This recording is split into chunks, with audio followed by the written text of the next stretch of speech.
Welcome along to tonight's late night agenda. And finally, I can actually say late night agenda because it's 8:45 and not 6 o'clock. I am joined by the very handsome young man that is Mr. Chris Stonage. How are you, sir? Yeah, otherwise known as the B-Tech James Redmond over here. No, I'm not too bad. I'm happy to be here. My head's a little bit bigger than it is usually on this screen. So yeah, it's good. It should give me some Craig and Chris time, and who wouldn't want that? Exactly. You've got a little bit of spikiness going on with the hair today as well. A bit of uplift. I know, mate. I know. It's. I went to the Turkish barbers down the road. Tenner, cheapest chips. They're absolute legends, by the way. Shout out to Adam's Barbers in Cardiff. If you are living in Cardiff, go to Adam's Barbers in Cathays. Elite. Did they burn the hair in your ears? No, they didn't. Then I'm calling bullshit on the Turkish barber experience. You've got to get them to burn the hair in your ears and all. I mean, Turkish barbers are elite. I'll give you that one. I don't think I've got hair in my ears, to be honest. None of us think we have hair in our ears, Chris. None of us do until the Turkish barbers inform us otherwise. They're great. They're great boyos for the shaves as well. I've heard, apparently, not that I need one. I could go a whole year and you wouldn't notice, but apparently they're the good boyos for the shave. Did you get a shave? We know a lot about shaving, right? Yeah, I mean, the whole sponsor of this thing is by shaving. I'm not quite as good as James Redmond with the links, but well, that's why you're the B-Tech James Redmond, isn't it, Chris? Let's be fair. Absolutely. How do we get this from talking about hair down to the balls? It's quite an easy segue, I think. Do you know what I mean? Yeah. We could talk about it, and we will talk about it. In fact, I'll talk about it right now, Chris. See, inadvertently, mate, you have segued me directly into talking about the world's leaders in male grooming, Manscaped. Look, ladies and gentlemen, you know the spiel right now. You, at this particular moment in time, are wondering, what on earth am I going to get my dad, my uncle, my brother, my friend for Christmas? Go over to manscaped.com. Check out the wares on offer. You can get 20% off and free shipping with our discount code WFM20, and your balls could be as in shape as Chris's hair is right now.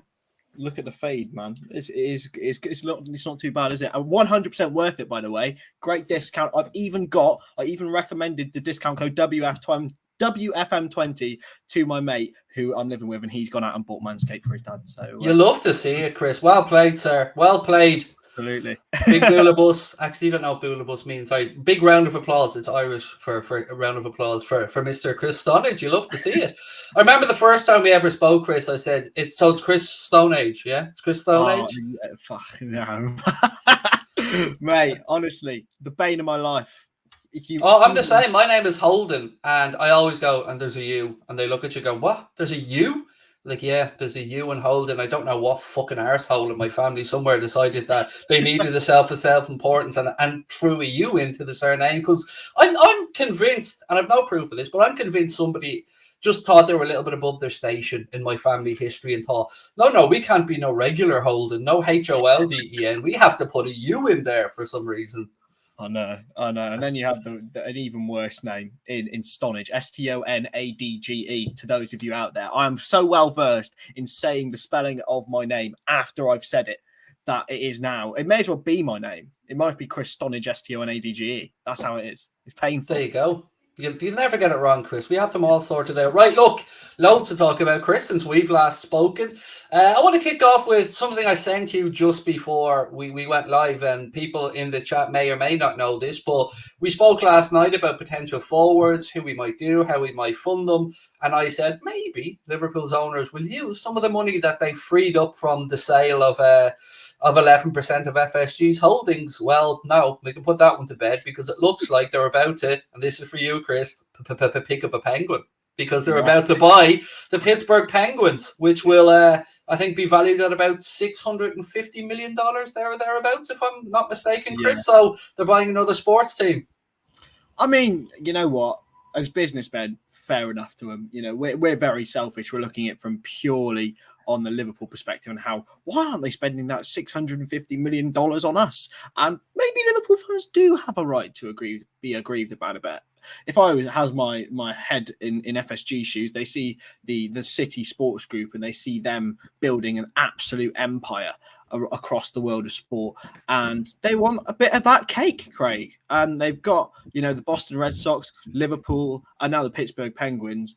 fair enough. You know, they want to build that cross-sport empire, and I can't begrudge them this. Oh, I can, and I will. Let me explain why. So we look at the Red Bull brand, we look at Manchester City. At least they're buying football clubs. So at least there is, they're building a brand of City clubs around the world. They're building a brand of Red Bull clubs around the world.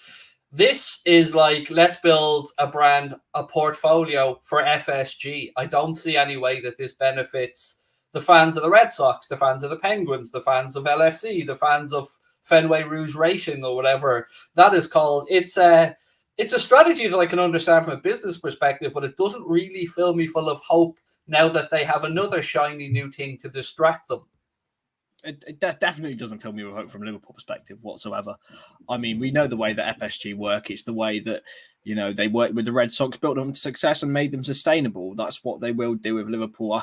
I hope that their business brains switch on to the fact that we will need investment in maybe a striker, which we'll talk about later. That we will need investment in the playing staff. They've already invested in the infrastructure quite a lot, and they'll continue to do so to make us more sustainable, to produce our own players.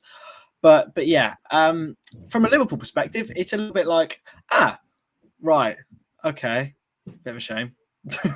Well, yeah, there goes that idea then. All of us sitting at home wondering how we can maybe try and, see a way they spend 150 million or whatever. And look, it's I won't lie, it's deflated me a little bit seeing the news because, they're now going to disappoint 3 different lots of fan bases at the same time, which, you have to give John W. Henry credit for one thing. He clearly doesn't give a fuck what anybody has to say because, yeah, he's out there now buying up clubs. And it's a bit disheartening, I should say. It is to see that, they're going to buy the Pittsburgh Penguins. They've got, obviously, Liverpool. They've got the Boston Red Sox. They've got Fenway Rouge Racing. They've got, I think, the Boston Globe newspaper and a few other bits and pieces as well. And you just think, really, how much of their attention will be on Liverpool Football Club? Because whatever way they say, try and dress it up, they'll say that they've got the right people in the right jobs to look after each thing. But there is no emotional investment, and that's what we crave as fans, isn't it? We say that emotional connection between us, the players, which is there, us, the manager, which is there, but there's nothing between the owners. It feels like a cold shoulder once again. I mean, I think that the owners with emotional investments are, you find them very rarely these days. I mean, you see Chelsea, Roman Abramovich, he's got them so much success. I'm not sure he's got that emotional connection. You see the City Football Group, I don't think they've got that connection. The Glazers certainly don't. Kroenke certainly don't, especially at this top level. I mean, FSG are looking, and John Henry especially, are looking for cash cows. Liverpool are a cash cow that has got them a 4 billion profit. We can't forget this. I mean, they bought the club for 330 million, now valued at 4.1 billion pounds. Now, it has to be making the money. There must be a reason why they're really valued at that high. Yeah, 4.1 billion pounds is our value as a club. Like, that is a lot of money. I remember hearing the conversation about, I think it was Sheikh Mansour's relative or something wanted to buy us for 2.5 and 3 billion. I remember thinking, Jesus, he's paying over the odds, but 4.1, wow. So that's our valuation. I mean, they're clearly very, very good at what they do. I mean, and maybe that isn't really suited to the real elite level, like sustained success. But yeah, it's frustrating as a Liverpool fan, obviously, to see FSG going and investing in other people. Is kind of sad, It is, and look, I want to give a quick shout out, by the way, to Liz Golden, who'd sent a super chat earlier on, just at the end of the stream with James and Paddy, and I think the lads did a cracking job, by the way. So shout out to James and Paddy on an amazing first stream together earlier. But Liz, thank you for the super chat. I think it was missed at the time because it was right at the end. But yeah, always grateful, Liz, for your support of the channel. Yeah, it's Okay, look, I stirred the pot today, Chris, with the title of the stream. I did, I won't lie. I did try and provoke a reaction from people because I wanted people to really have a genuine conversation about what I believe is the aging profile. And the reason that I use it is not because I think they're over the hill, far from it. But I've spent the last couple of days reading really good articles on The Athletic about peak age and profiles and all this kind of stuff and what positions players hit their profile or hit their peak. and who in the Liverpool squad is in their peak right now. And most of our players that are above the age of 25 are pretty much in the right bracket, right there. But I do think it would be foolish of us to look away from the aging attackers. And the reason I say this, I can look at midfield and I can see the future there with Curtis Jones and Harvey Elliott, proven future. With the likes of Musialowski, with the likes of younger players like that, we know from watching football long enough, Chris, that the last step from underage football to the seniors, it's the hardest step to make. So there's no guarantees, even with these really, really, really high caliber young guys that the club bring in. Yeah, I mean, those articles on The Athletic are fantastic, by the way. They really are. And, you know, the peak age of footballers, I think, is something that's not really proven anymore, because I think it all bases on the individual. We see the likes of, I'll use always with this example, I use Wayne Rooney, 16 years old, thrown in, senior football, unbelievable for the first 12 years of his senior career. Fell off at 29, probably not the same player. But then you see the likes of Cristiano Ronaldo, and he's been playing at his peak. Well, he probably passed his peak now, which is still ridiculous. But he was playing at his peak probably from 22 to 35. And it all varies on individual cases. Obviously, you can find a mean and an average, but that article said that Mo Salah was past his peak. I think he's in his peak. The article said that Alisson was past. Alisson, I think it said, was right in the middle of his peak. I think he can get better. I think it said Van Dijk was past his peak. I think he can get better personally.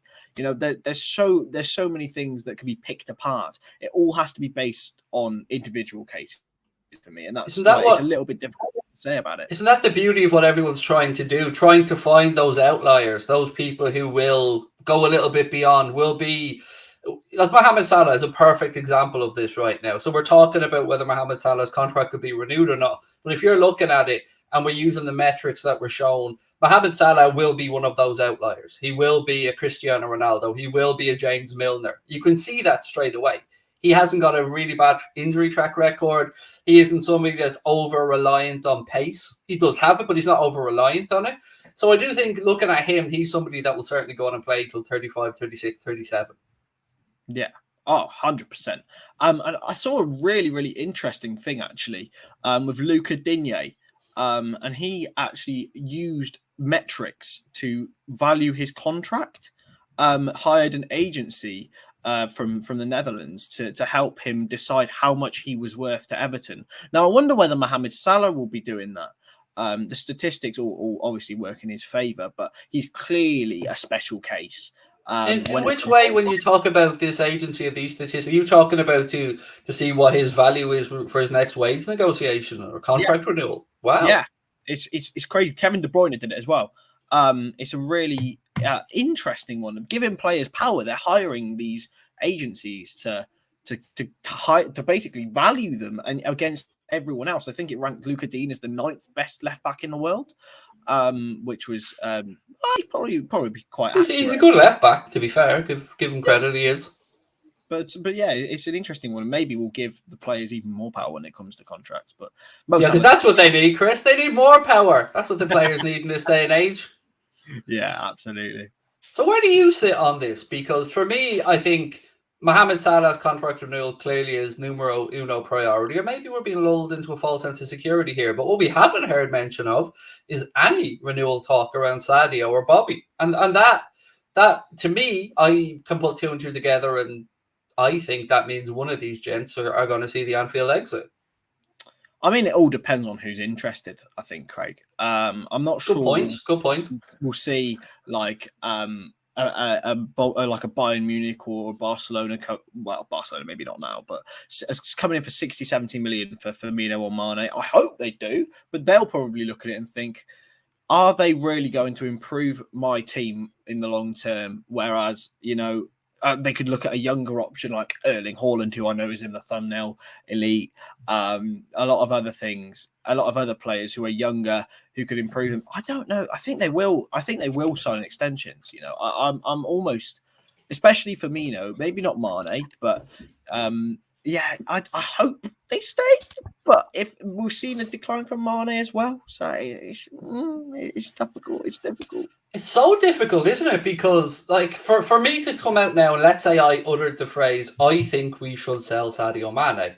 And even if I added context to that by speaking about, and I don't, I'm just using an example, but let's say I did put that out there, and I gave context and I gave reasoning why, that doesn't matter. The one line, the headline of that is going to be, and I've been shafted by this before, by the way, on someone else's channel when I mentioned Mohamed Salah I think it was about a year and a half ago. Shafted, the highlight of the stream, the title was Craig thinks Liverpool should sell Mohamed Salah. That's not what we said at all.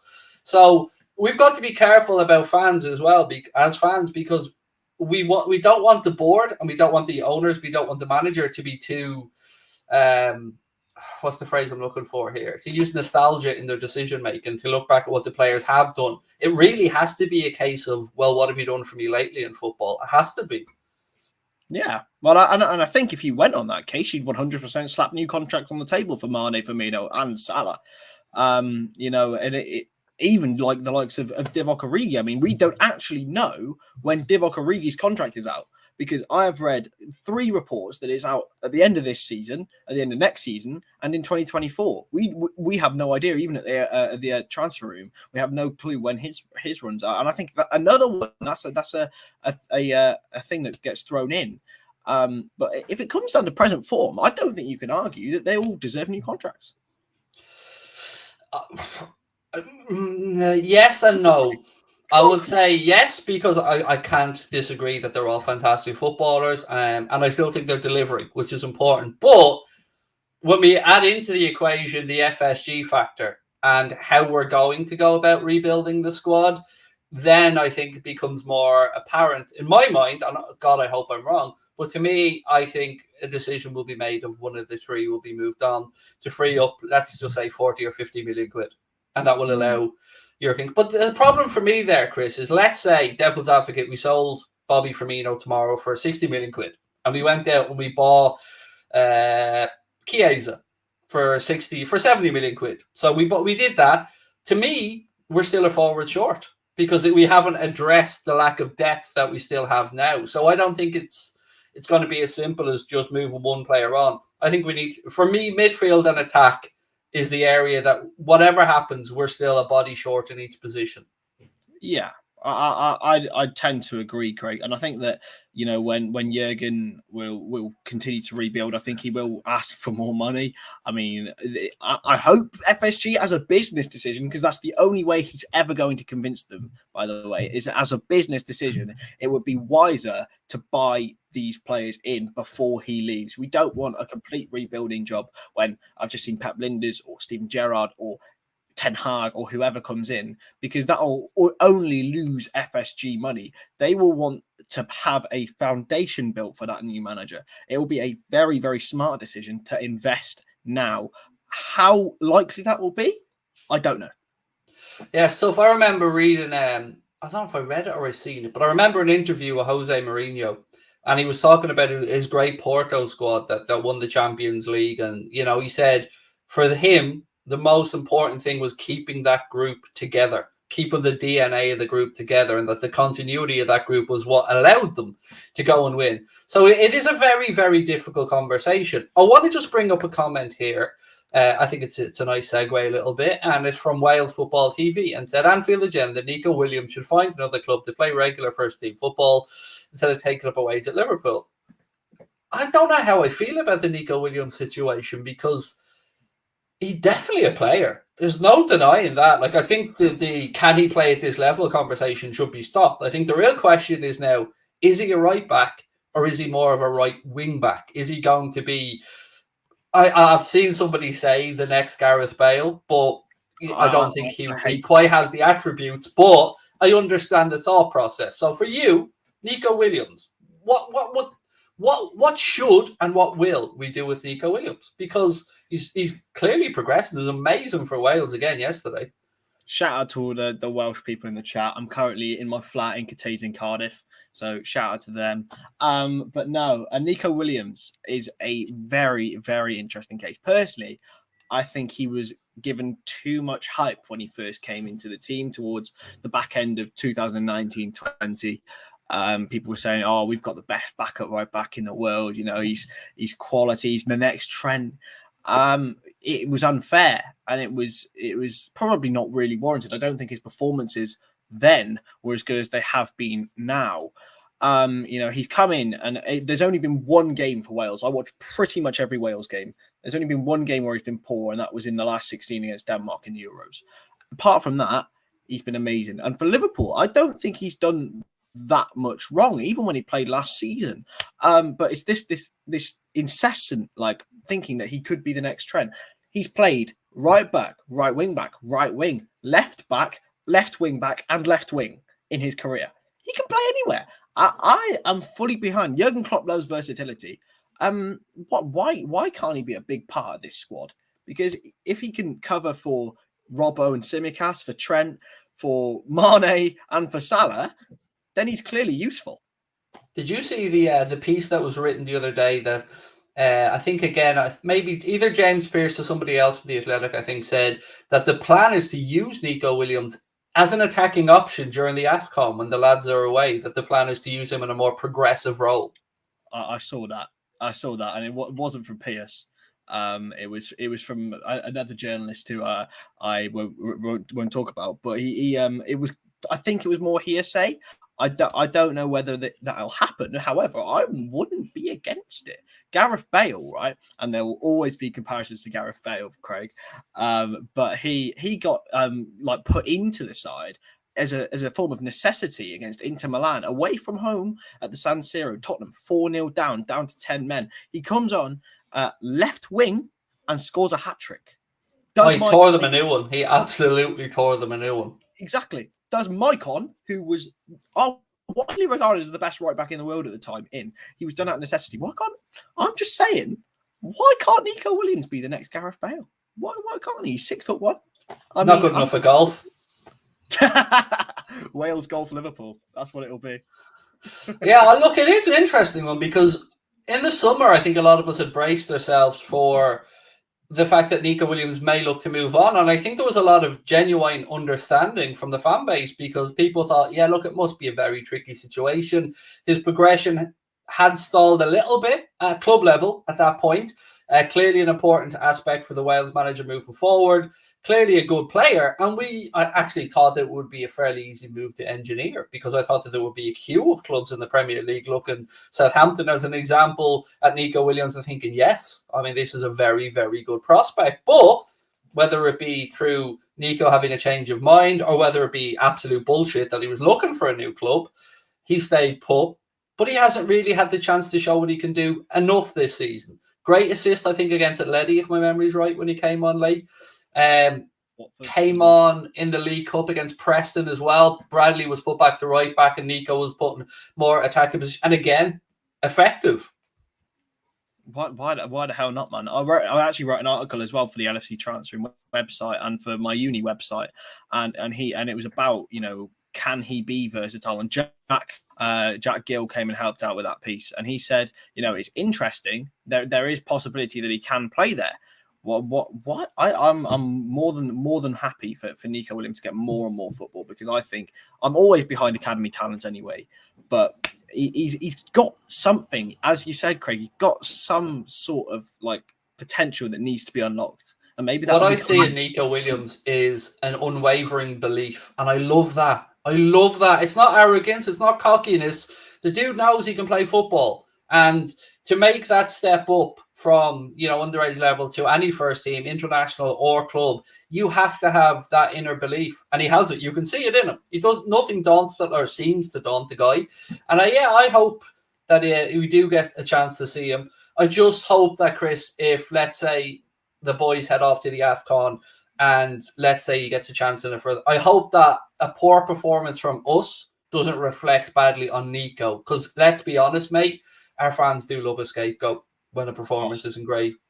Mate, I love it. All of the it usually goes on at Oxlade-Chamberlain is the one. And I always try and defend these scapegoats to the hilt. Neco Williams, Oxlade, Chamberlain, even like Adrian has played some games where he hasn't been that bad. And There's no defending. I'm defending There are Adrian. lines, Chris. There are lines. There are lines.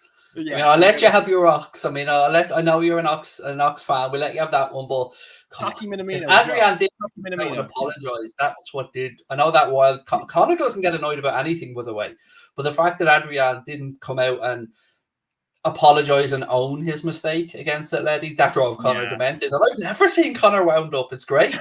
Actually, I lied. I sent him a screenshot of my new broadband speeds today, and he nearly cried.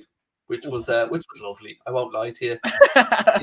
Nah, mate. But Minamino, another one. Like, he comes on. He actually played quite decently in a couple of games against West Ham as well. I thought he came on and looked quite good. But then fans were saying, "Oh, we're bringing Minamino on. He's terrible. He did nothing." Like, come on, just calm yourselves down. There is more people to slate. Just make sure you distribute it evenly. Don't try and bully just one player because it's a bit harsh. I remember being a lonely voice defending Jordan Henderson. And this was in the Emre Can days. I remember being a lone wolf out there defending Jordan Henderson when he was being scapegoated by a lot of fans. And I think Lallana before he'd settled in.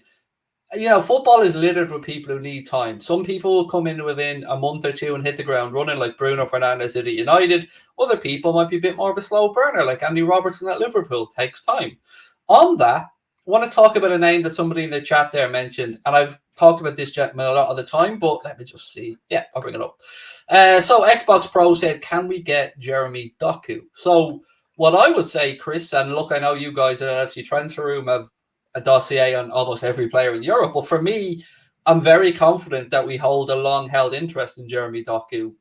Look, it's public knowledge. He was shown around Anfield when he was 15.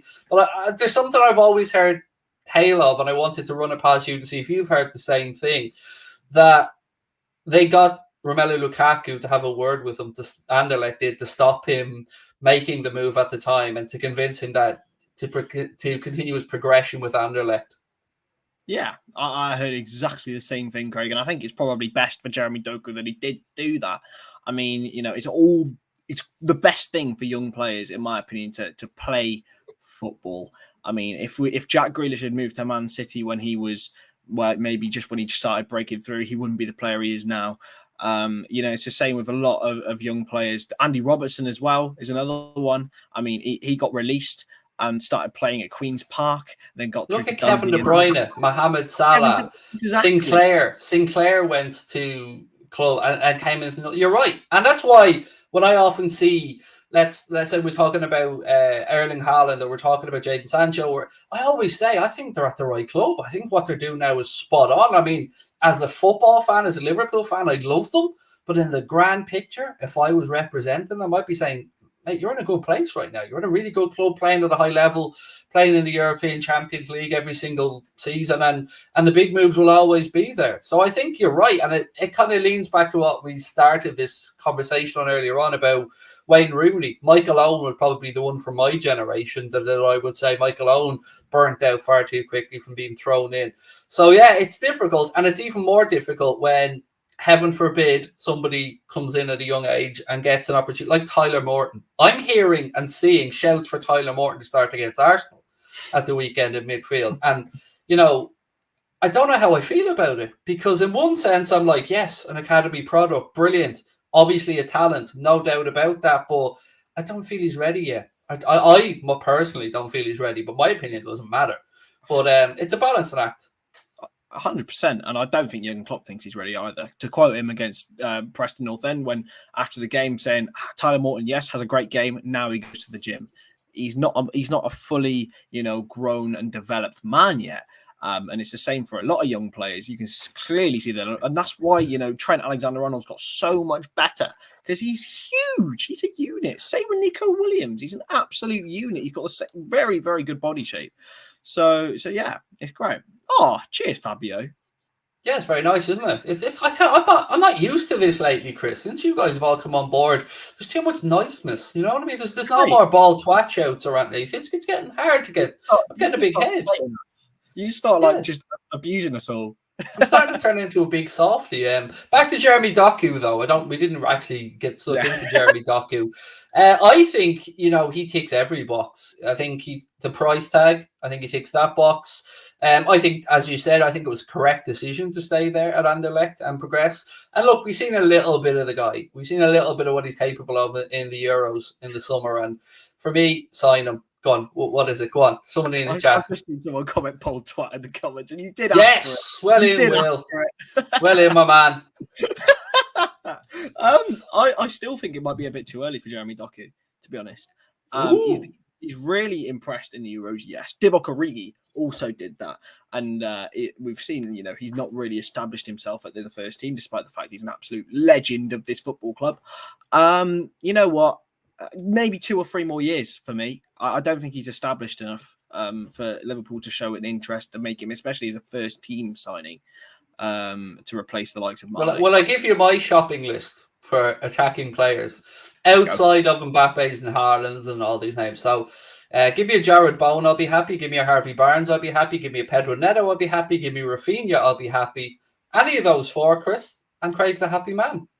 Very happy. Very, very happy indeed. I mean, it's to repeat on the Doku thing. I think it's too early for Karim Adeyemi as well. 19 years of age, he needs to go and play football. It won't happen at Liverpool, I'm afraid. I think you're right. Only exception to the rule I've ever imagined is Ryan Brewster. If he'd have stayed at Liverpool, I think he's ahead of Origi in the pecking order. I think he's, played a lot of games. Mate, I've such a heavy heart about Ryan. It's no secret I'm friendly with his father. That may cloud my judgment a bit because he comes from such a lovely family. But I really, really, really, really rate that kid. And I feel so bad for the way things are at Sheffield United, because it just, for a club who prides themselves on the right fits and moves for players, I feel like this just wasn't the right move for Ryan. And I thought he was going to be another Raheem Sterling, you'd seen him at underage level and you just knew with Raheem Sterling he was going to make that step up and be a superstar. And I was so convinced for Ryan as well. Oh, mate, I mean, a family member of mine used to work with the FA, and with the youngsters, and they rated Brewster higher than anyone else. It was so clear to see, like, he had such a natural eye. And I still think there's time for Ryan Brewster. Like, maybe not to get to the elite level, but to play at the Premier League, there's clearly time for him. I think, he seems like a really, really nice kid, but I really wish he'd stayed. And I think if he could turn back the clock, he would have done. Yeah, it's a difficult one. Again, I know a few more details about it that I would never mention publicly because, I wouldn't talk out of class, and what his father told me will of course remain private. Chiesa, let's have a little chat about Chiesa for a second, because to me he is the closest thing to a Bobby Firmino successor. And I don't mean that as in he's an exact replicate of Bobby Firmino. I know Chiesa's a wide forward, but the attributes that he possesses, the work rate, the determination, the versatility, dare I say it. But we come back to the same point. Himself and his father perhaps believing that his development is best placed in Serie A at the moment. And that is one thing that I don't think anybody with a straight face can argue against with a lot of these youngsters, because it's often at times we go, oh, the agent's been a greedy bastard, or the agent is being this. But when it's about someone's trying to take the patience and time with their career and make the right judgment calls, it's a lot more difficult to be critical. Oh, 100%. I think Chiesa's at a different stage to Doku and to Adeyemi as well. I think he potentially only needs a year. And if Mane or Firmino does leave, I can definitely see Liverpool moving for him. He is the exact profile of a player that we would sign. I do think Juventus would charge a very, very hard bargain. I think another one that's been linked this week is Dani Olmo from RB Leipzig, slightly cheaper option. And again, a central option. But you know what? It's weird, isn't it? It's picking the right time of a player's career to move for them. And I think Liverpool usually do a very, very good job of that. Because not only do we have to pick the right time in their career, but we have to then find a profile of player who will look at Mohamed Salah, Bobby Firmino, Sadio Mane, Diogo Jota and go, I can displace one of them. I can establish myself. And whatever we say, it takes a big character. I mean, fair play to Diogo Jota, first and foremost, for taking that step up. I mean, you look at the likes of Divock, and I think there's no secret in the fact that he's quite happy to sit on the bench at Liverpool. I mean, he's never really caused any trouble. He's never, from what we know anyway. Jota's come in last season, and he wasn't the highest profile of player, but he came in and he really, really impressed. And with the ever growing number of games, I think it's more important now that we have this quality in depth. Maybe Chiesa is the man. I hope he is, but I think he would be certainly the premium option. Have a guess. Go on. I'm going to put you on the spot a little bit because I know you've got a bit more information than the average Joe Soap with regards to scouting reports and stuff like that. So give me 3 contenders that you think we could realistically look at for the attacking. And I say attacking because I still don't know if it will be a versatile player or if it will be an out-and-out 9. It's really, really interesting. I think you hit the nail on the head with Jared Bowen. I almost think that Liverpool... It's been around for so long. It was around throughout the whole of last summer, and throughout the months of winter coming into January. If West Ham don't get top 4, I think Liverpool do get Jared Bowen next summer. I'm almost saying. I mean, it's absolutely right. It's absolutely right. And why not? Jared Bowen, 18 goals and assists last season, already 11 this season. He's proven Premier League player, and he's only 24, has time to improve. And I think he's at the right time of his career to make that step. As well, I think Dani Olmo, as mentioned, really good Euros with Spain. Youngster, quite young. Youngster, quite young. Great one, Chris. RB Leipzig. RB Leipzig's the new Southampton. It's a place we love to go shopping. So we love a bit of Ralph Rangnick, don't we? We love a bit of Ralph Rangnick's crew. Soon to be Michael Edwards' crew, apparently, as well. I thought he denied that one, though. I thought he's come out and poo-pooed that. Yeah, who knows? I think it'd be a match made in heaven myself. And then Rafinha. Rafinha would be, I think, perfect. Did you see the dribble he did for Brazil against Argentina yesterday? Don't even talk to me about that game. Don't even talk to me about that. That game was a disgrace to all things Argentina and Brazil. Such a dour, pissy, bullshit attempt at a game of football. I was so disappointed watching that last night. But yeah, look, come on, bro. Come on. On Rafinha, one of the things, again, often we look at transfers, there's a couple of things. So you look at the profile, you look at the quality, you look at the wages, you look at the fee, but then you got to look at the agency as well. And what we know about Rafinha is we have very good relations with the Gestifew agency. Exactly.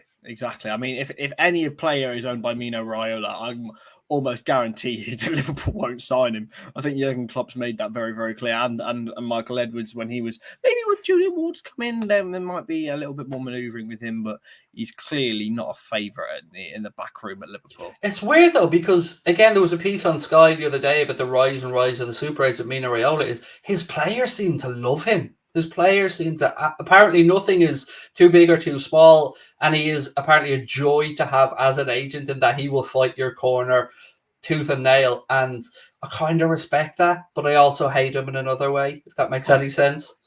Mate, he must be a nightmare to deal with for clubs, and I bet you he is part of this, football agency hiring thing to make sure players get what they want, get what they're worth. And I'm sure he'll have already done these bits of research. He strikes me, Chris, as the type of lad who, when he signs the contract, he nicks your pen. You know that kind of way, like he wants the fucking pen and everything from the contract side. And oh, mate, it's brilliant. Yeah, I don't know. He seems like there must be a reason why all these elite players want to have him in their agency. Him and Jorge Mendes, they must have a reason. The contact book and just the way that they can promise them these moves. They've given so many players this level of transfer, and there must be nice blokes or very good at pretending so, and sticking it to the man, I suppose, but then also taking money for themselves. Yeah, I mean, yeah, there is a lot to be taken. But anyway, getting back to the Gestifew agency and the Rafinha stuff, I remember there was a piece, I think it was Deco speaking about it, saying that nothing will happen with Rafinha mid-season, but didn't entirely rule out an end-of-season move. Now, I think from my own research into this, that he waits to see what Bielsa does as well. I think Marcelo Bielsa was a huge factor, I think, with Rafinha and the attraction of Leeds to Rafinha as well, working under such a great manager like Marcelo Bielsa. So I wonder. I do, and I wonder if Rafinha maybe has grown out of the Leeds project. I think maybe they've had a really stuttering start to this season. I thought they'd go on and build from last season personally, but they haven't. And him and Calvin Phillips hasn't denied the fact that he's not happy with his contract either. So Leeds raid. Who's with me? I'm with me. Here's the thing: Calvin Phillips has already passed his prime. And I say that because apparently a central midfielder's prime is about 25 years of age. Yeah, okay, Thiago exists. That's what I'm saying. It's mad. Like, even fullbacks, Robbo's 27. He's 2 years past his prime. If you look at this bracket of players, because apparently isn't a fullback as well. I think it was 25, the age bracket that they're in their prime. Which is scary when you think that then Trent would have 2 years left of development before he even hits his prime. I mean, Dani Alves is another example. I mean, the man's playing for Barcelona again, wearing the number 8, by the way. That is sacrilege. Why is a fullback wearing number 8? But anyway. I'm old school, Chris. I think fuck this names on the back of the jerseys. He's 1 to 11 every week. That's the way I am. That's the way I like things. I got to be honest. I do. I like it that way. I don't like this. I want a certain number. I think it should be 1 to 11, but I'm really old school like that. Getting back to the attacking option. So we spoke Bowen, Rafinha. I need to drag one more name out of you. Dani Olmo, mate. I think I said. Oh yes, sorry, Dani Olmo. I did forget Dani Olmo. Nothing for Christopher Nkunku, maybe. No, he has looked there. Really good, hasn't he? He's looked really good this season. The only thing is, it's an anomaly. I don't think he's really performed in any other campaign in the same way. He has been put into a new role though. So if he goes and performs again next year, I'm more than happy for that, to get him in. The really unsexy topic that we have to talk about with transfers is the overseas versus homegrown debate and having to free up squad places and stuff. And that's where it gets tricky. That's where we, as with our fan hats on, we don't think about these things. When we're getting prepared for a job and doing stuff like this, we have to obviously factor that in. And it's tight at the minute, but then again, most Premier League clubs are, working right on the boundaries, because it's no secret that European talent, it's cheaper. It's cheaper to go out there and buy players from the continent than it is to buy homegrown Premier League or English players. Yeah, absolutely. You're right. Let's not forget, Liverpool have several very, very good young players coming through that they can register as homegrown players that we didn't have last season. The likes of Harvey Elliott, Tyler Morton can come in and be registered. I think they registered Harvey Davis, because when Adrian leaves, please be upon soon, maybe that time will come. It will be another homegrown player spot. Queven Kelleher. I don't know if Queven Kelleher is actually counted as homegrown. Is he? Do they? I don't know. I know. I remember the Queven Kelleher story was that he was pinched from under the noses of Aston Villa. That's the only part of that whole story that I remember, is that Liverpool got him from under.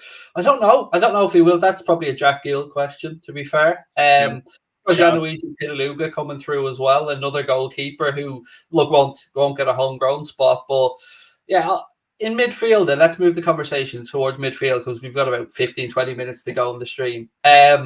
Where are you sitting with the argument around how many midfielders we'll need? And I suppose, let's be fair about this. Let's move it on to the end of the season, because I don't think we're going to address these problems in January personally, particularly midfield. So do we think Milner's going to move on? We'll start with that one. I hope not, personally.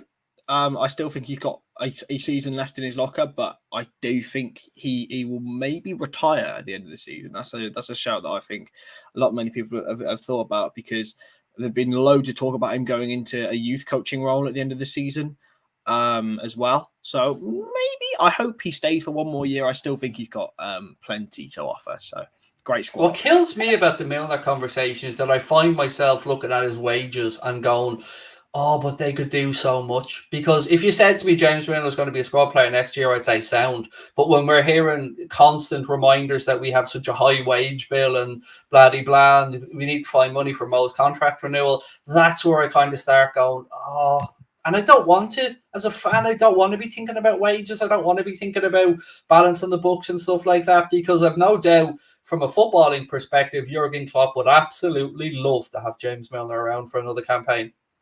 And for a non-footballing perspective as well. I mean, his impact off the field is arguably even better now than it is on it.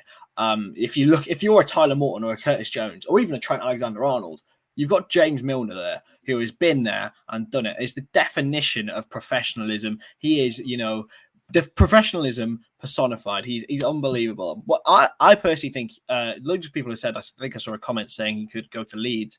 I don't think he will. Personally, I think he'll stay at Liverpool. It's been the longest club he's ever stayed at. I think he feels at home at Liverpool. He'll either stay for another season or retire and become a coach for me. That's I can't even think of James Milner's name now without thinking about Liz from our chat, who calls him James freaking Milner every time because she absolutely loves Milner. And as soon as I hear Jimmy's name, my mind goes to Liz calling him James freaking Milner because she loves Jimmy Milner, as we all do. Right, I'm going to bring up a name, Chris. Don't get upset. Don't get too worried, mate. I'm going to mention, so it's not Alexandria Ocasio-Cortez, but it is the same initials.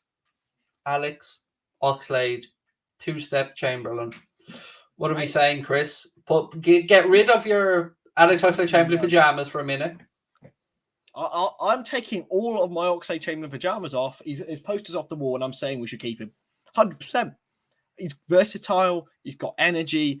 If he plays, I think he's got the potential to play 30-odd games this season. I think if he does that, then, he is a player that offers so much, man. He has to stay. He has to stay. I read something the other day that, if true, really surprised me and really plays into our perceptions. I read that he's been fit and available for the last 50 games.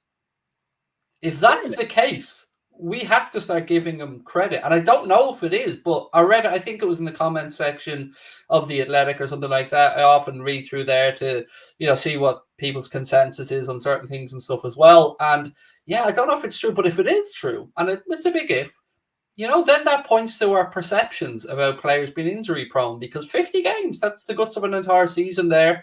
And probably 60, 65 games in an entire season, but that's quite a long time that he would have been available.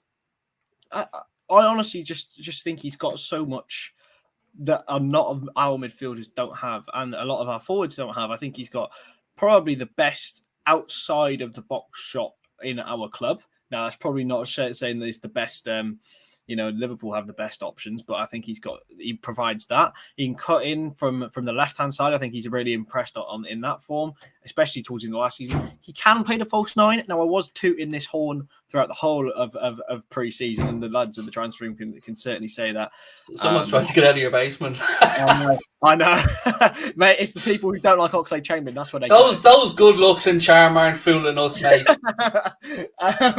No, but look, he offers so much, mate. I am fully in the Ox train, as you know, and everyone should be. Welcome. Yeah, I'm just asking myself, how many utility players can we carry as a squad? And that's the problem for me, is we need specialist midfielders. Because we play in a particular style, whereas we can't carry a luxury player. And I think Alex Oxlade-Chamberlain falls into the luxury category for me, because he suffers from a bit of James Milner syndrome in that he's never really nailed down one position anywhere. I suppose I do agree with that. I do think he's never really nailed down a position. I don't think he's luxury. I think he puts in. I think the Shaqiri's a luxury for an example.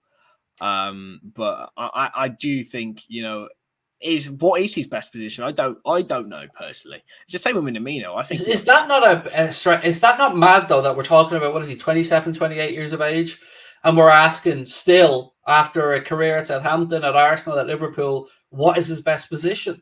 That's mad, like, though, because I can ask you almost any other player in our team and we'd have an answer. As I don't think we do for Alex Oxlade-Chamberlain.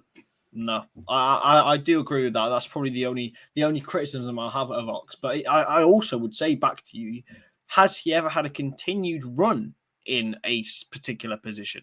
Because the only times the only times I can think of it is in 17-18, where he was a fixture in midfield before he got that horrible injury against Roma. He was amazing, absolutely. Like, he picked up the Coutinho mantle 100%, and he was brilliant that season. I have to say, man, I thought, wow, we've robbed Arsenal at that point. He was just absolutely phenomenal. Henderson, well, what are we thinking about our captain? At what point? Because somebody asked me the question yesterday: should we remove the captaincy from Jordan Henderson because he might not be? No, not because they didn't like him, but because he might not feature as much on the pitch. Now, my reply was, well, look, I think we as European-based fans often put too much scope on the captaincy with on-pitch stuff because, you know, Michael Carrick was captain at United as an example, and he wasn't playing week in and week out. And the captain is a statesman, a leader, and I think Jordan Henderson does that whether he's playing or not. So I wouldn't remove the armband from Henderson. I think he's an amazing captain. I love having him at the club in that sense. But he is getting on a little bit. He is 30 years of age, and you mentioned Phillips earlier on from Leeds as a potential option. I wonder when we do start to look at other, I don't want to say water carriers, but other box to box midfielders. I think with Henderson, it's a case of fading him out. I don't think we'll sell him for the duration of his 4-year contract. I think it was a 3-year extension with +1 optional for him. I really think that he offers so much. He's another like Milner, offers so much both on and off the field. Despite the fact he hasn't really had his greatest season so far, he still offers loads. You know, it's the same with Sadio last season as well. This is in relation to the availability of Chamberlain, by the way. Thank you, Jamrock. Cheers, Jamrock. See, are you on the Ox train? I hope you are. But Hendo, you know, another homegrown player as well. Been at the club for so long. I wouldn't even. I fucking love that man. I cannot reiterate how much I love that man. I love that man like he was my brother. I absolutely adore Jordan Henderson. Honestly, and the fact that he's battled through so much adversity and come out as a better human as well as a better footballer, I really, really genuinely, you know, appreciate him, and he will go down as one of the best captains to ever play for the club, as well as one of the best midfielders to ever play for the club. Maybe not in ability, but in terms of impact on the club, 100%. I wouldn't sell him, and I think he'll retire at Liverpool. So I know you have a topic you suggested to me we talk about before we finish up, not Liverpool related. I think you know where I'm going with this one, but we'll get to that in a sec. I've pinned you down on 3 attacking options that you think would be decent shouts for Liverpool. Let's look at the midfield area then. So I'll give you my shopping list again of players that I'd like. Choo-choo is top of the list, obviously. In an ideal world, Barella from Inter Milan, I'd have him. You can give me Pedri, I'd absolutely have him. I'd take Frankie de Jong from Barcelona. And look, I think clubs should be looking to pressurise Barcelona, by the way, about players like Frankie de Jong when they're having financial difficulties. I don't think there's enough shithousery that goes on about, you know, I've often said just whacking bids for Kane when he was on fire just to destabilise him, if any. You know, this is the type of shit Ferguson would have been doing on a weekly basis just to try and destabilise those around them. So Gravenberch was an option, but the Mina Raiola factor probably rules that one out. Tchouaméni from Monaco, another good option. So let's hear Chris's 3 potential targets. Let me tell you, I didn't vote for Brexit, Craig, but I am going to go for 3 English talents. Oh, Jude Bellingham, obviously. I don't think there's even a question. Calvin Phillips, as I mentioned earlier. Declan Rice. I think Declan Rice is the perfect heir for Jordan Henderson. And probably, you know, he's probably one of the best midfielders in the world on form at the moment at West Ham United. Probably one of the most expensive options, but I'd do pretty much anything to get Rice at Liverpool. Yeah, look, I can't deny Rice's caliber. I just feel like I feel like Chelsea have had Declan Rice in their sights for a while. I remember speaking to some Chelsea fans about this, and at the time, I think it was Declan Rice and Tchouaméni who they were actually looking at. Yeah, but look, Bellingham is the dream, isn't it? It seems like there's kismet, destiny for Jude Bellingham to eventually, dare I say, rob Naby Keita's number 8 shirt and be Liverpool's number 8 going forward at some point. And yeah, I mean, where are you at Naby, by the way? Where are you at Naby right now? Where do you sit with your patience with Naby Keita? I've just seen Sleeping Warriors saying, who would I move on? And I still, to be honest, I think he's absolutely right. I do love everyone. Yeah. No, but that's That's a good thing. It's a good attribute. It's a good trait to have that you want to back all of our lads. I'm a bit more of a cunt. Look, now Naby's quality. I do love him. I do absolutely love him. But he would be in terms of like midfielders who, barring probably Milner, who's gonna probably retire at the end of the season, I would say, or retire at the end of next season. He'd be the midfielder I'd be probably the most reluctant to see go. I would sell Chamberlain as well before Keita. Can we clip that? Can we clip that, please? Somebody.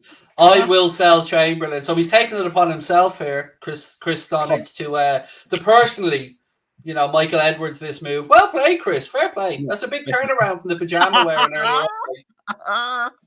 Connor, don't do this, Connor, bro. Don't do it. Oh, it's done.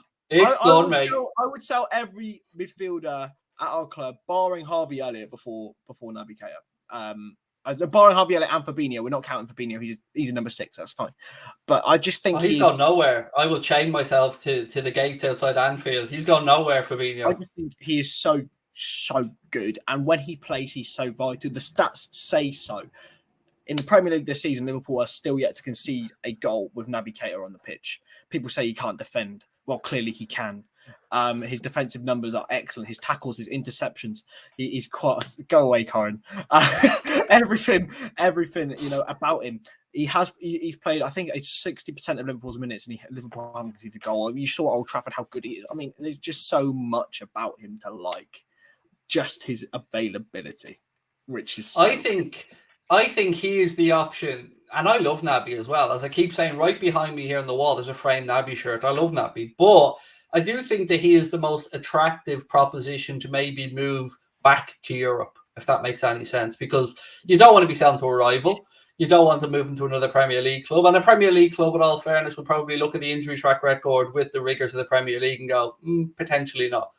But I do think that there would be a Dortmund. There would be somebody of that ilk that every so often a club like Borussia Dortmund does throw a few quid around. They didn't really pay for Emre Can, but they brought back an Emre Can as an example. And I wonder, maybe I'm just dreaming here, but a little phone call. Hi, Mr. Zork, how are you? Yeah, no, just calling about Jude, mate. And we could treat with a bit of Naby. I mean, he would, Naby Keita at his peak is one of the best midfielders in the Premier League. But it's about getting him available, and I think he would smash it at the Bundesliga like he did before. Maybe we could do a little swapsy with Leipzig for like 5 of their players because we do love them. So here's one from David as well, a player we haven't spoken about. Verts. But again, too early for me. The new Kai Havertz. Yeah, better numbers than Kai Havertz at Leverkusen as well, mate. Yeah, it's again, he's stepped right into those shoes filled by Kai Havertz for Leverkusen and doing bits, as we say. Look, I want to finish up. We're going to go over time, Chris. I hope that's okay by a couple of minutes. Because I'm always here for you. We have to have a little discussion about them up the road, shall we say, because it looks like Ole Gunnar Solskjaer maybe about to get his marching orders at Manchester United. What are we saying? Can we have a minute's silence, please? It's a really sad day. It is a very sad day for the rest of the football world outside of Manchester United if Ole Gunnar Solskjaer moves on, because he's doing great things. He's building a dynasty there. He is. I mean, I just can't believe anyone would ever force such a brilliant manager out of his position. I mean, he's just so good. He's done so well for Man United. He's gotten to Europa League final. Thank you. Ollie is also the GOAT, which is why Man United shouldn't sack him. It's just such a shame. Do you want another dad joke? I've got one for you. Please, dad jokes. Come on. Ollie going to be gone, Squire.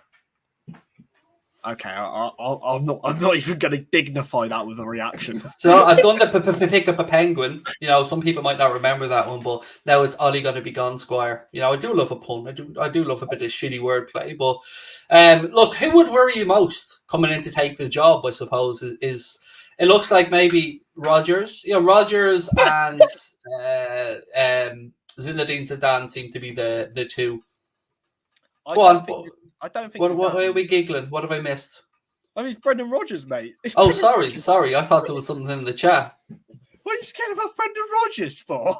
No, I'm just throwing names about the ones that have been linked. Most likely, apparently, he's been house hunting.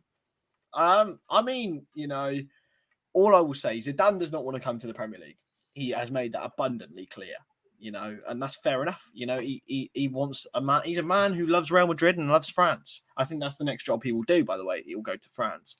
Brendan, I'm not scared of Brendan. I mean, we've only seen he is Mr. 90%. He's a beautiful human being.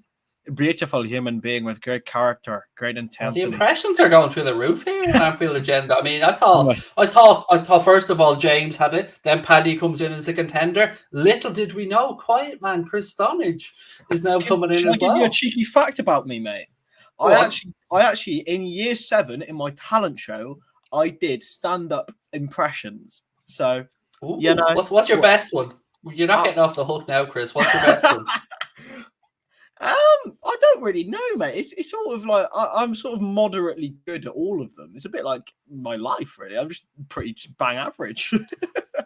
Give us one and I'll see if I can guess who it is. Let's go with that one. All right. Oh, blimey, I'm getting really confused. I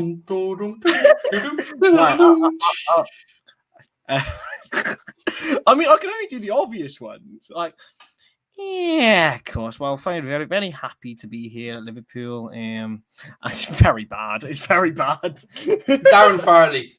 Thank you, mate. Yes, that is correct. I'm not even lying. That was what I was going for. But no, yeah. I'm not scared of anyone that if it's Brendan Rodgers, why would you be scared of him? He is Dr. 90%. Ole Gunnar Solskjaer's Mr. 90%. Brendan Rodgers, Dr. 90%. You're gonna need a few more buses if Brendan Rodgers is there for the players to be thrown under, because he does love to throw players under a bus. And the Achilles heel of Brendan Rodgers is European football. Let's be honest about it. Whatever we talk about his ability to pull out results in the Premier League, I think in Europe he is consistently failing. Mate, and let's not forget, it's pretty shocking start of the season for Leicester, by the way. And they've bottled top 4 2 years in a row. Why? I mean, Frank Lampard's available, Chris. That's all I'm saying. Look, he's there. Big Frank. I'm more than down. If Big Frank at Man United. At United and any potential manager they're about to bring in. Is it bad that I think Frank Lampard would do a better job than Ollie? No, I think I would do a better job than Ollie. That's true. I mean that confidently, and I know nothing. Yeah, I mean, may I just say I've got Hereford United promoted, Hereford FC promoted to the Vanarama National League on Football Manager, so I clearly know a little bit. But that shit doesn't go unnoticed, mate. It's summoning my inner Jay Cartwright here. I mean, put me. I reckon, put me in that box at Old Trafford, and I'm doing a much better job than Mr. Fantastic himself. Somewhere now, Sam Allardyce is trying to figure out how to upload his CV. NFC pass on his CV. Sam Allardyce, Steve Bruce, the dream team. Let's be honest. Get him in, mate. Get him in. Do you know what I think they'll do? And it would be the most. It would be so funny if United just went out and hired like Darren Fletcher or something to replace him. It would be so funny. The United DNA, all that. Is there a name that would have really put the shits up you if United pulled it out of the bag? Conte, mate. Every day of the week. I think Spurs did an absolute masterclass in getting him in ahead of United. I think if Conte goes to United, they become title winners within 2 years. Well, with the 2 years that he is there. It is interesting because, I mean, I have to admit, I look at the United squad and I think it's far better than Solskjaer is showing it to be. There's some glaring deficiencies, but outside of DM and, maybe look at right back situations, put a bit of pressure on Aaron Wan-Bissaka, they've got a pretty good squad, in fairness. I've seen today, actually, Dean Henderson might be looking for a full move away, no more loans. He's getting fed up, apparently.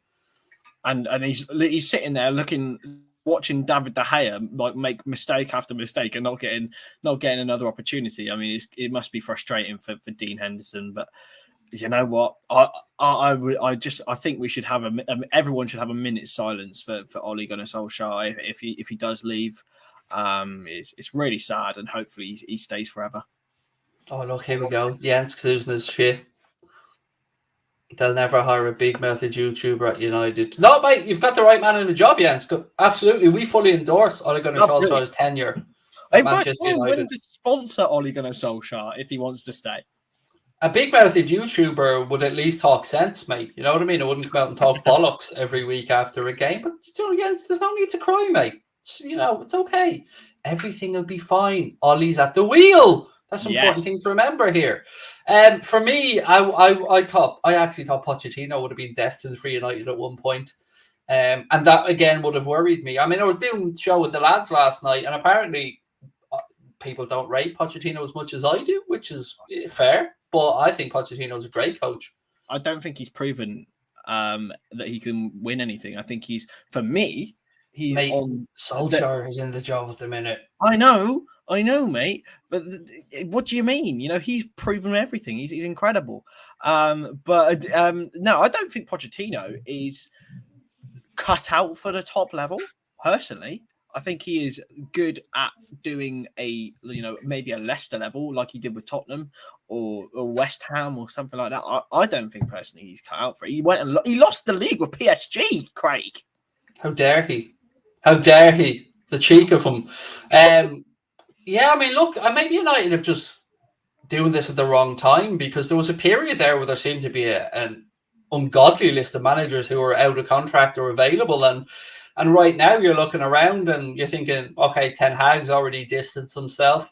Brendan Rodgers, if that's the best they can do, look, I think Rodgers is a good coach, but I don't think he's the solution to the problem because I don't think he's got enough about him to come in and really grab the club by the scruff of the neck, which is why I understood why your Conte shout is he will come in and he will just smash it up and he will, get the best out of them for 2 years. And maybe that's okay because some clubs like Liverpool and United historically have given managers time, whereas other clubs like Chelsea, if you don't come in, do a job, you're gone. So I wonder, I think long term, I just have a little sneaky feeling Julian Nagelsmann will eventually find his way to Old Trafford at some point. Yeah, maybe. But again, not anytime soon, thank God, but some point. Maybe. Hansi Flick's another one I think would be a very good appointment for United, but he won't go anywhere because he's in the German job.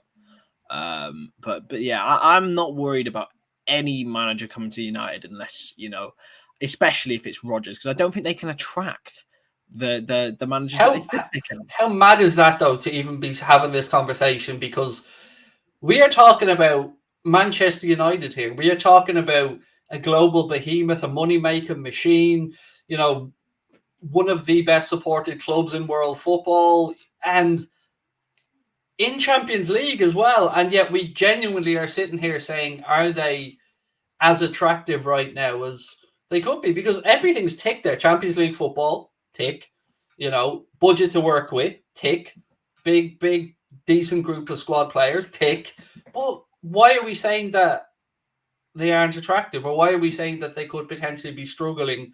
Is it because of the board? Is it because the club are in a rebuilding process and it's a big daunting job to take on? I mean, I'm loving it. I don't want to let it drop. That's why I'm continually waffling here. I think that they're a poisonous club from top to bottom, if I'm being honest. You've got the Glazers at the top who take money out of the club, I'm afraid. Yes, they have put a lot of money in, but that still doesn't excuse it. They still, make a profit for themselves from the club. Therefore, you have a staff and players who are not aligned with the board. And then you have fans who are not aligned with either of them. I think the one thing we have at Liverpool, despite there may be a disparity between the fans and the board in terms of investment, at least everyone can see the work that FSG has done into making Liverpool the global club that it once was. And we are aligned with the players and the manager as well. So that's why we would be a much more attractive prospect to a manager than Manchester United for me, unless they want to challenge, of course. And I say to that, Chris, the Reds have got no money, but we'll still win the league. No. There you go. Do you know what I mean? And look, let's leave it there. Let's see what happens at Old Trafford. Look, I want to thank you guys, of course, for tuning in. I want to thank Chris for his time as always. You can find him here. You can find him in the LFC transfer room. You can find him in the nightclubs in and around Cardiff, I'm sure, as well. Oh, absolutely. Especially the gay nightclubs. There you go. That's a great night out. I've said this to you before. Some of my best evenings out. However, However, the best nights out, and everyone will never dispute this, especially in Cardiff, are in the gay bars. So please come and meet me and come take a photo. I have a question for you. On Wales, actually. Should they move back to the Principality Stadium or should they stay in Cardiff? No.